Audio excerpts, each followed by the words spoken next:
కానీ వెళ్ళిపోయిన జాకీ, వెళ్ళిపోయిన మైక్రోమాక్స్ ఇలాంటి కంపెనీస్ వెళ్ళిపోవడానికి కారణము అప్పుడు మీరు తీసుకున్న నిర్ణయాలు కాదంటారా?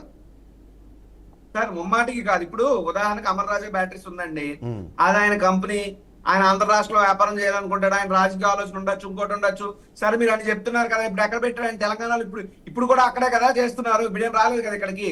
మేమేం అడుగుతున్నామంటే సరే మేము ఆ రోజు ఇబ్బంది పెట్టామని మీరు మా మీద అపవాదు వేశారు. నేను రాష్ట్ర అధికారబద్ధంగా కాదు, ఈ స్థానిక ఆంధ్రప్రదేశ్ రాష్ట్ర పౌరుడిగా ప్రతి ఒక్క సగటు మదిలో మిగిలే ఆలోచనలు మీ బీఆర్కే న్యూస్ ఛానల్ ఎదుగు నేను చెప్తున్నా. వీళ్ళ దగ్గర ప్రభుత్వం ఉంది, రిలీజ్ చేయమనండి, శ్వేతపత్రం రిలీజ్ చేయమనండి. అకార్డింగ్ టు డేటా ఎవరు అబద్ధం ఆడలేరు కదా. సెంట్రల్ గవర్నమెంట్ ఇచ్చినటువంటి డేటాను ఎవరు తప్పుపట్టలేం కదా. మీ ప్రభుత్వ హయాంలో ఉన్నటువంటి ఇండస్ట్రియల్ గ్రోత్ ఏంటి, జగన్మోహన్ రెడ్డి గారి హయాంలో ఇండస్ట్రియల్ గ్రోత్ ఏంటి, మీ టైంలో పర్ క్యాపిటల్ ఇన్కమ్ ఎంత, మా టైంలో పర్ క్యాపిటల్ ఇన్కమ్ ఎంత, మీ టైంలో జిఎస్టీ వసూలు ఎంత, మా టైంలో జిఎస్టీ వసూలు ఎంత, లేదా మీ టైంలో ఎంప్లాయ్మెంట్ రేట్ ఎంత, మా టైంలో ఎంప్లాయ్మెంట్ రేట్ ఎంత. కమాన్, మీకు దమ్ముంటే, సత్తా ఉంటే, చా ఉంటే రిలీజ్ చేయండి, శ్వేతపత్రం రిలీజ్ చేయండి. అంతే తప్ప విమర్శలు మాట్లాడుకోవడానికి ప్రజలు చూడలేదు. ప్రజలకు కావాల్సిన గణాంకాలు. ఈ రోజు ఆ గణాంకాలు నేను కొన్ని చెప్తాను, ఒక్క నిమిషం ఇవ్వండి. విశాఖపట్నంలో ఉన్నటువంటి యలమంచిలో కోకో కోలా కంపెనీ పారిపోయింది. అనకాపల్లిలో ఉన్నటువంటి Jupiter renewable private energy limited పారిపోయింది. సత్యసాయి జిల్లాలో ఉన్న ఆజాద్ ఇండియా మొబిలిటీ పారిపోయింది. నెల్లూరులో నాల్కో మిథాని పారిపోయింది. ఇంకా చూసుకుంటే అనంతపురంలో జిన్ఫ్రా పారిపోయింది. వీళ్ళ హయాములో ఎన్సిఎల్ అనే ట్యాక్స్ ఉందండి. ఎన్ అంటే ఏంటి, ఎల్ అంటే ఏంటి, సి అంటే ఏంటి అలా తెలుసు. అంటే ట్యాక్స్ లేకపోయినా జే ట్యాక్స్ అని మామే బొర చెల్లారు కదా. ఈ రోజు మీరు తీసుకుని గోతుల్లో మీరు పడుతున్నట్టు తప్పులు పాపాలు మీరు చేసి ఆ రోజు జగన్మోహన్ రెడ్డి గారి మీద నెపం నెట్టే కార్యక్రమం చేశారు. కానీ ఏ రోజు ఇంత అధికారికంగా ఇచ్చినటువంటి మీ ల్యాండ్ వద్దు, మీతో వ్యాపారం వద్దు, మీకు మేము కప్పాలు కట్టలేం, మీ పాపాలను మేము పాలు పంచుకోలేం, మాకొద్దు మహాప్రభు అని చెప్పి మీ ల్యాండ్ మీ ముఖాన్ని కొట్టాలి వెళ్ళిపోతున్నారంటే మీరు ఎన్ని ఇబ్బందులు పెట్టుంటారు. నేను చెప్పినటువంటి కంపెనీలన్నిటికీ అధికారికంగా ఐ హావ్ ప్రూఫ్స్. నేను ఐ ఆన్ రికార్డ్ మాట్లాడుతున్నా. ప్రభుత్వం ఏదైతే ఇవో కేటాయించిందో, ప్రభుత్వం ఏదైతే క్యాన్సిల్ చేస్తుందో విత్ ప్రూఫ్స్ నా దగ్గర ఉన్నాయి. కాబట్టి ఏంటంటే చంద్రబాబు నాయుడు గారి పాలనలో కప్పాలు కట్టేటటువంటి పరిపాలన తయారైంది. ఇది పారిశ్రామికంగా ఆంధ్రప్రదేశ్ రాష్ట్ర అరపాతాలలోకి తొక్కే పరిపాలన తప్ప మరొకటి కాదు. రైట్. మనతో పాటు టీడీపీ నుంచి రామ్మోహన్ గారు కూడా జాయిన్ అయ్యారు. రామ్మోహన్ గారు, ఇప్పుడు వినిపిస్తున్న ఆరోపణలు గత ప్రభుత్వ హయాంలో మీరు చెప్పినట్టుగా ప్రభుత్వం వాళ్ళని ఇబ్బంది పెట్టింది, లేకపోతే ఈ పాలసీ మేకింగ్లోనో లేకపోతే వాళ్ళ సపోర్ట్ లేకపోవడం వల్ల జరిగిందన్నదాన్ని చెప్పే ప్రయత్నం చేశారు. అది ఓకే. కానీ ఇప్పుడు మీ మీద వస్తున్న ఆరోపణలు అయితే స్థానికంగా ఉన్న వాళ్ళు, స్థానికంగా ఉన్న నేతలు అంత పెద్ద పెద్ద కంపెనీలని భయపెట్టే ప్రయత్నము, లేదా ఏమంటారు ట్యాక్స్లను లేకపోతే కమిషన్లను ఏదో ఒక పేరుతో భయపెడితే వాళ్ళు వెళ్ళిపోతున్నారని ఒక మాట వినిపిస్తుంది. నిజమేంటంటారు? అసలు ఏం జరుగుతుంది రాష్ట్రంలో? అందరికీ నమస్కారం. బీఆర్కే న్యూస్ ఛానల్ చూస్తున్న ప్రతి ప్రేక్షకులకి నా నమస్కారాలు అండి. అలాగే ప్యానల్లో ఉన్న నా తోటి సభ్యులందరికీ గుడ్ ఈవినింగ్ అండి. సార్, ఒకటి ఆలోచన చేయాలి సార్. ఒక సింపుల్ ఎగ్జాంపుల్ చెప్తాను మీకు. నేను గతంలో 5 సంవత్సరాలు జగన్మోహన్ రెడ్డి గారు ఈ రాష్ట్రానికి ముఖ్యమంత్రి ఉండేటప్పుడు మరి ఆనాడు steel plant example, just for example, ఆనాడు స్టీల్ ప్లాంట్ ప్రైవేటీకరణలో భాగంగా 5 సంవత్సరాలు ముఖ్యమంత్రిగా ఉంటే జగన్మోహన్ రెడ్డి విశాఖపట్నం ఎన్నిసార్లు వచ్చారో మరి అక్కడ వైసీపీ నేత ఎవరైతే ఉన్నారో వారికి నేను సవాల్ ఇస్తున్నా. ఆయన 5 సంవత్సరాలు ముఖ్యమంత్రిగా ఉండేటప్పుడు ఎన్నిసార్లు విశాఖపట్నం వచ్చారు? రెండోది, జగన్మోహన్ రెడ్డి గారు విశాఖపట్నం వాసి అంటున్నారు కదా. విశాఖపట్నంలో జగన్మోహన్ రెడ్డి గారు తెచ్చిన ఇండస్ట్రీలు ఏంటో చెప్పమంటే చెప్తాను నేను. 7 బస్ స్టాపులు కట్టారు సార్, అందులో ఒక బస్ స్టాప్ కూలిపోయింది. ఆయన తెచ్చింది గత 5 సంవత్సరాల్లో విశాఖపట్నానికి 7 బస్ స్టాపులు, అందులో ఒక బస్ స్టాప్ కూలిపోయింది. ఓకే.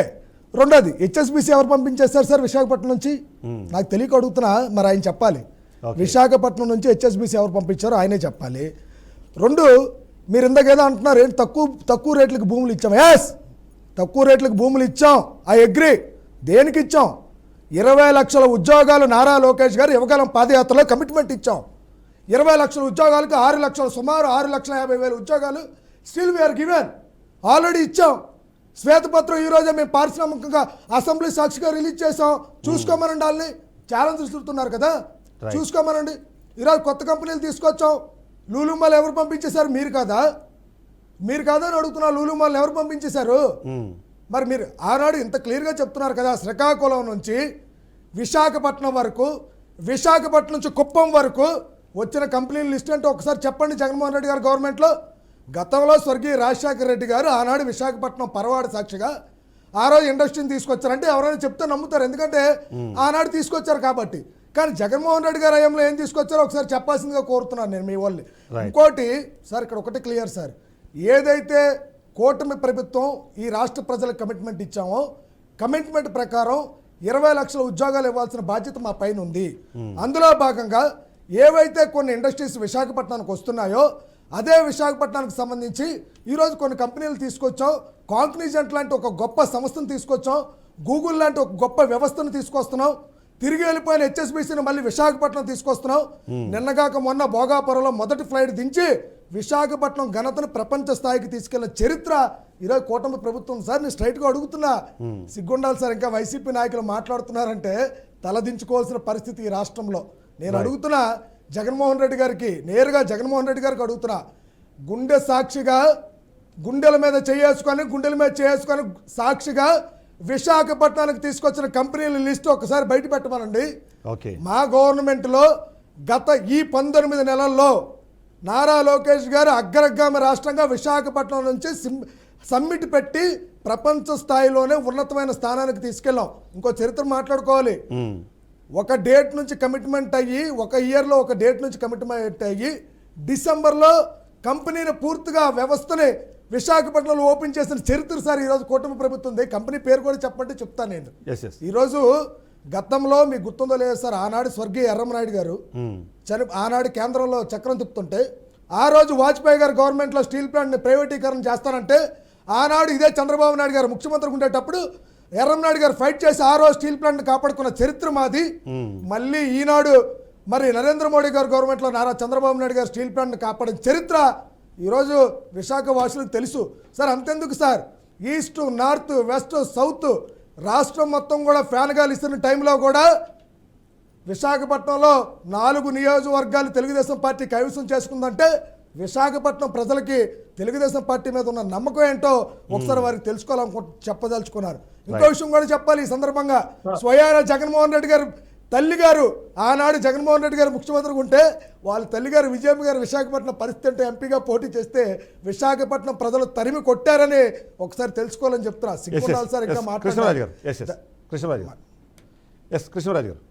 సార్ ఈ మధ్యన ఇటీవలి కాలంలో కేంద్ర పరిశ్రమ శాఖ విడుదల చేస్తున్న నివేదిక ఏమిటంటే, ఆంధ్రప్రదేశ్ లో గత 2 సంవత్సరాలుగా అంటే దాదాపు టీడీపీ హయాంలో సుమారు 300 మధ్యతరహా పరిశ్రమలు, 2600 చిన్న తరహా పరిశ్రమలు మూతపడ్డాయి. మరి ఈ ప్రభుత్వం అత్యంత ప్రోత్సాహకాలు ఇస్తూ ఉంటే అవి ఎందుకు మూతపడ్డాయి? రెండవదండి, మీకు చంద్రబాబు నాయుడు హయాంలో కొన్ని సంస్థలకు నోటీసులు ఇచ్చారండి. అది కూడా ముఖ్యంగా గ్రీన్ ఎనర్జీ సంస్థలకి. మేము అధికారంలో వచ్చి 2 ఏళ్ళైంది, మీకు అనేక ప్రోత్సాహకాలు ఇచ్చాం, అయినా కానీ మీరు పని ప్రారంభించడం లేదు అని చెప్పడమే కాకుండా మీకు ఒక చాలా ఆశ్చర్యకరమైన విషయం ఏంటంటే, వాళ్ళకి ఇచ్చిన ప్రాజెక్టులు చూడండి. గ్రీన్ ఎనర్జీ టోటల్ గా 4 lakhs ఇన్వెస్ట్మెంట్ చేయాలండి. అది దానికి సంబంధించి ఇండోసార్ అనే ఒక సంస్థకి 1.52 లక్షల ఎకరాలు, ఇది వేలు కాదండి, 1.52 లక్షల ఎకరాలు ఇచ్చారు. వాటిని సుమారుగా 3000 మెగావాట్ల గ్రీన్ ఎనర్జీని ఇక్కడ ఏర్పాటు చేయాలి. రెండో సంస్థ ఎకోరన్, వీరికి 4.35 లక్షల ఎకరాలు ఇస్తే వీళ్ళు 3500 మెగావాట్ల విద్యుత్తును ఇక్కడ ఉత్పత్తి చేయడానికి వాళ్ళు ఇక్కడ ఏర్పాటు చేసుకోవాలి. మూడోది యాక్సిస్ అనే సంస్థ 15.13 లక్షల ఎకరాలండి. ఇవన్నీ కూడా లక్షల ఎకరాలే.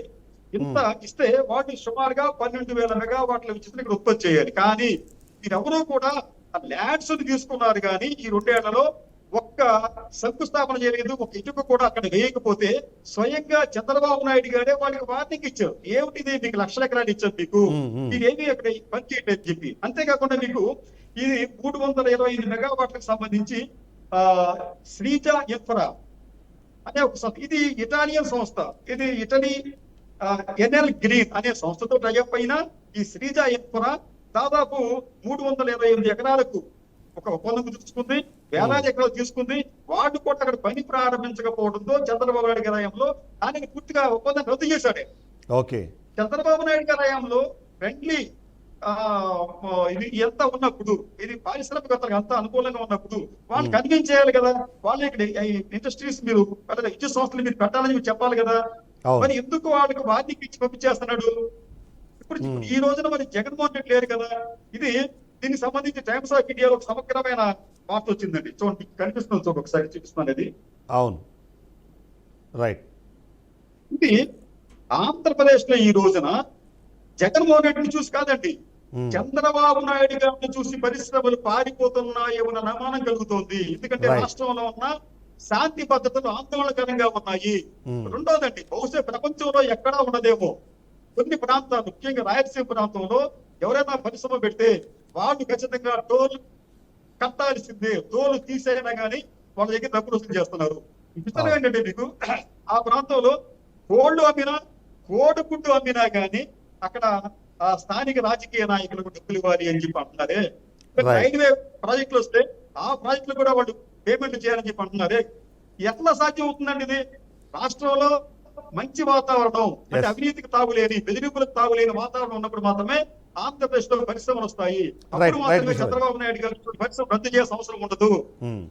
Right right. ఒకసారి రామ్మోహన్ గారు, చిదంబరెడ్డి గారు.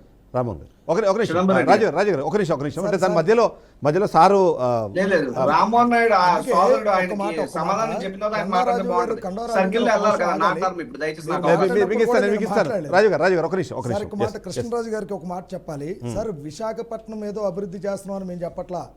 యావత్ ఆంధ్ర రాష్ట్రాన్ని ఒకే విధంగా చిత్తూరు నుంచి శ్రీకాకుళం వరకు ఒకే లెవెల్లో అభివృద్ధి చేస్తున్నాం. కావాలంటే మీకు చెప్తాను, ఉమ్మడి విశాఖపట్నానికి ఐటీ ఏ హబ్ తీసుకొస్తున్నాం, ఉమ్మడి శ్రీకాకుళానికి ఫిషరీస్ కోస్టల్ లాజిస్టిక్ హబ్, ఉమ్మడి Godavari port based petrochemicals aqua hub కింద అభివృద్ధి చేస్తున్నాం, ఉమ్మడి Krishna finance logistics agro processing hub, ఉమ్మడి Guntur quantum drone food processing hub కింద అభివృద్ధి చేస్తున్నాం, ఉమ్మడి Prakasam pharma and chemicals processing hub కింద తయారు చేస్తున్నాం, ఉమ్మడి నెల్లూరు ఎలక్ట్రికల్ వాహనాలు తయారీ ఈవీ కాంపోనెంట్స్లో హబ్ కింద తయారు చేస్తున్నాం, ఉమ్మడి Chittoor manufacturing tourism health care education hub కింద అభివృద్ధి చేస్తున్నాం, ఉమ్మడి Anantapur renewal hub solar wind hub కింద అభివృద్ధి చేస్తున్నాం, ఉమ్మడి Kadapa IT tech software hub కింద అభివృద్ధి చేస్తున్నాం, ఉమ్మడి కర్నూలు డిఫెన్స్ ఎయిర్పోర్ట్స్ కింద ఈరోజు క్లస్టర్స్ డ్రోన్ హబ్ కింద మేము అభివృద్ధి చేస్తున్నాం. ఆల్రెడీ కమిట్మెంట్స్ తీసుకున్నాం.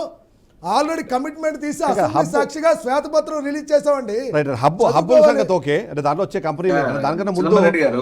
ఒక కీలకమైన పాయింట్ చేశారు చిదంబరెడ్డి గారు. ఒక నిమిషం రాజు గారు వస్తారు. రాజు గారు. ఏమేం కంపెనీలు అయితే వాళ్ళు చెప్తున్నది ఏంటంటే, ఫర్ ఎగ్జాంపుల్ మీ పార్టీకి సంబంధించిన ఒక ఎంపీ ఒక వర్క్ చేస్తుంటే మీ పార్టీకి చెందిన ఒక ఎమ్మెల్యే వెళ్ళి ఆ డబ్బులు కట్టలేదని చెప్పి వర్క్ ఆపించారు అని దాని పంచాయతీ కేంద్ర కార్యాలయం వరకు వెళ్ళింది. మనందరం అది చూసాం. ఇలాంటి ఉన్నప్పుడు నిజంగానే మీ పార్టీలో ఉన్న వాళ్ళు ఇలా కొట్లాడుకుంటుంటే వేరే వాళ్ళ దగ్గర నుంచి కప్పం కలెక్ట్ చేసే ప్రయత్నం జరగదా అన్నది ఇప్పుడు ఆయన అడుగుతున్న పాయింట్. దానికి మీరు పాయింట్ చెప్పండి. నెక్స్ట్ రాజు గారి దగ్గరికి వెళ్దాం. రామ్మోహన్ గారు. సార్ ఇక్కడ అంటే మీరు చెప్పిన పాయింట్ ఖచ్చితంగా ఏదైతే కమిట్మెంట్ ఈ రాష్ట్ర ప్రజలకు ఇచ్చామో కమిట్మెంట్ని నిలబెట్టుకోవాల్సిన బాధ్యత పూర్తిగా కూటమి ప్రభుత్వం మీద ఉంది సార్. అందులో భాగంగా కొత్త కంపెనీలు మనం ఆహ్వానిస్తున్నాం. మేము ఆల్రెడీ ఓపెన్ స్టేట్మెంట్ ఇచ్చాం. నేను యాజ్ ఏ తెలుగుదేశం పార్టీ రాష్ట్ర తెలుగు యువత ఉపాధ్యక్షుడిగా నేను ఒక మాట కూడా ఇస్తున్నాను మీకు. నేను మాట ఇస్తున్నాను, జగన్మోహన్ రెడ్డి గారికి కూడా మేము అవకాశం ఇస్తాం. ఆయన ఏదో ఒక ఎమ్మెల్యే లేకపోతే ఒక పార్టీకి అధినేత అని మేము చెప్పట్లేదు. తీసుకురండి కంపెనీలని. ఖచ్చితంగా జగన్మోహన్ రెడ్డి గారు ఒక కొత్త కంపెనీని తీసుకురమ్మనండి, ఆహ్వానిస్తాం. పేరు కూడా ఆయన పేరే పెడతాం, జగన్ రెడ్డి గారి కంపెనీ అని కావాలంటే.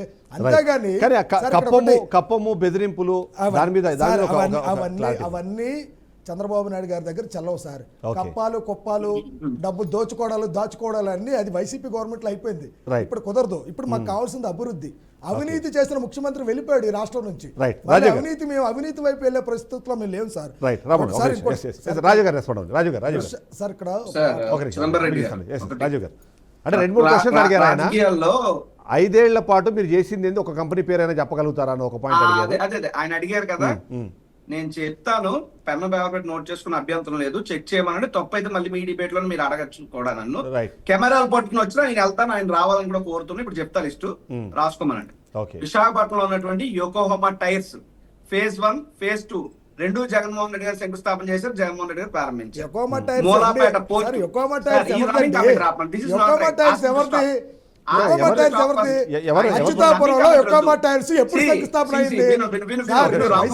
అబద్ధాలు చెప్పి ఈ రాష్ట్ర ప్రజలు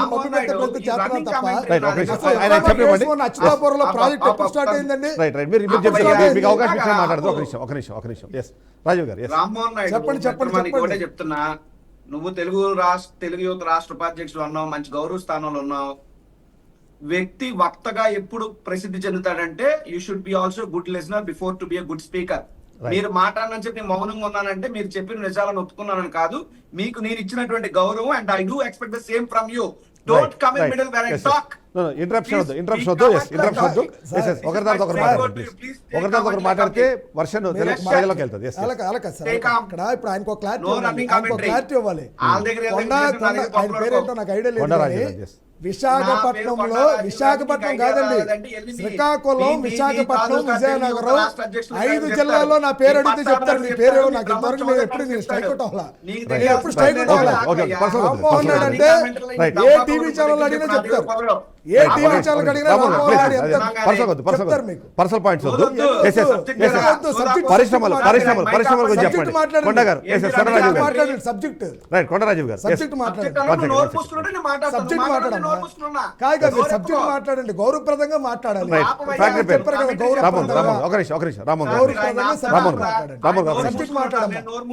సబ్జెక్ట్ మాట్లాడాలి. రామన్ గారు ప్లీజ్ ఒక నిమిషం. సబ్జెక్ట్ మాట్లాడమ్మా. అయ్యో వద్దు, అయ్యో కంపెనీ పేరు చెప్తాము. కంపెనీ పేరు చెప్తాము ఎందుకంటే డిస్కషన్ డిబేట్ అవ్వకుండా. కూల్ ఫస్ట్ అది నా పని చెప్పండి. మీరు ప్లీజ్ రామోహన్ గారు ఒక నిమిషం ప్లీజ్ వద్దు. ఎస్ రాజీవ్ గారు, ఎస్ కంపెనీ పేరు చెప్పండి. కంపెనీలు ఏమేమి వచ్చాయి, మీరు ఏం తీసుకొచ్చారు? చెప్తున్నాను సార్, మొత్తం అన్ని చెప్తా. ఇప్పుడు విశాఖపట్నంలో యోకోహామా టైర్స్ 2 ఫేజుల్లో మేమే తెచ్చాం. తర్వాత శ్రీకాకుళానికి సంబంధించి మూలాపేట పోర్టు జగన్మోహన్ రెడ్డి గారు తెచ్చారు. విజయనగరానికి, నర్సీపట్నానికి, పాడేరుకి మెడికల్ కాలేజ్ జగన్మోహన్ రెడ్డి గారు తెచ్చారు. విశాఖపట్నం టీసీఎస్ జగన్మోహన్ రెడ్డి గారు, డేటా సెంటర్ జగన్మోహన్ రెడ్డి గారు. మీరు గూగుల్ డేటా సెంటర్ గొంతులు చించుకుంటున్నారే, అది Adani data centre because of Jaganmohan Reddy గారు. తర్వాత ఈ తాలూకా ఏది విశాఖపట్నం సిరిపురం సెంటర్ లో ఉన్నటువంటి హెచ్ఎస్బిసి వెళ్ళిపోయింది. అయ్యింది హెచ్ఎస్బిసి ప్లేస్ లో అక్కడ WNS వర్క్ చేస్తుంది. నిజాలు తెలుసుకోమన్నాడు. టీవీలో కూర్చుంటే కదా, గ్రౌండ్ వస్తే విశాఖపట్నం రాసిండ్రా బాబు.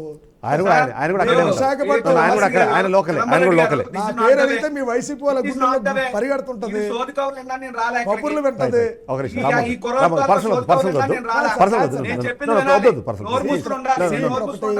మీకు అవకాశం ఇచ్చాడు, మీరు చెప్తారు. మీకు అవకాశం ఇచ్చాడు, మీరు చెప్తారు. రాజీవ్ గారు కంటిన్యూ చేయండి ప్లీజ్. మాట్లాడు చెప్పేది విను. మాట్లాడమ్మా. ఎలా సోదికౌలు చెప్తా కూర్చుని చెప్తున్నాను కదా, విను. ఊరికని right. Bhogapuram airport because of Jaganmohan Reddy మీకు రేట్లు వేసుకుంటూ అంటే కుదరదు. రహేజా గ్రూప్ జగన్మోహన్ రెడ్డి గారు, sea Harrier museum Jaganmohan Reddy గారు, విశాఖపట్నానికి సంబంధించి ఉత్తరాంధ్రలో మరీ ముఖ్యంగా ఉద్దానంలో కిడ్నీ బాధితుల కోసం కిడ్నీ రిసెర్చ్ సెంటర్ కట్టించింది జగన్మోహన్ రెడ్డి గారు. వారి కోసం వాటర్ ప్యూరిఫికేషన్ ప్రాజెక్ట్ తెచ్చింది జగన్మోహన్ రెడ్డి గారు. ఇవన్నీ ఉత్తరాంధ్ర ఉత్తరాంధ్ర మీద అనుభవం ఉందా సార్? కిడ్నీ సెంటర్లు కట్టించాడు. ఏం మాట్లాడుతున్నాడు? కంపెనీలు మాట్లాడుతుంటే కిడ్నీ సెంటర్లు కట్టించాడు. సబ్జెక్ట్ మాట్లాడండి. సబ్జెక్ట్ తెలిస్తే మాట్లాడండి. నాకు టైం వేస్ట్. ఆయన కూర్చొని కుదరదు ఇక్కడ. మాట్లాడు. కంపెనీలు మాట్లాడమంటే ఉద్దానం కిడ్నీ సెంటర్ కట్టించాం, మెడికల్ షాప్ అభివృద్ధిలో భాగస్వామి కదా.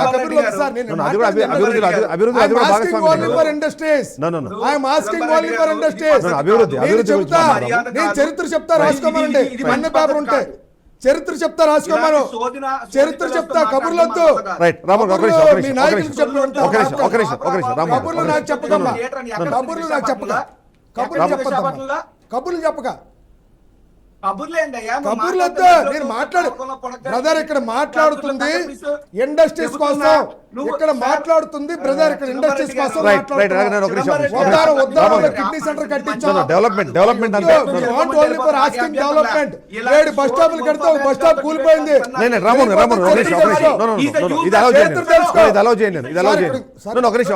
చెప్పి నాకు అర్థమైంది. మన గెస్ట్లను కూడా మనం రెస్పెక్ట్ ఇవ్వాలి. నాకు అర్థమైంది. ఒక నిమిషము. రాజీవ్ గారు చెప్పిన తర్వాత మీరు అందులో ఏవైతే కాదంటున్నారో మనం కట్ చేద్దాం కావాలంటే.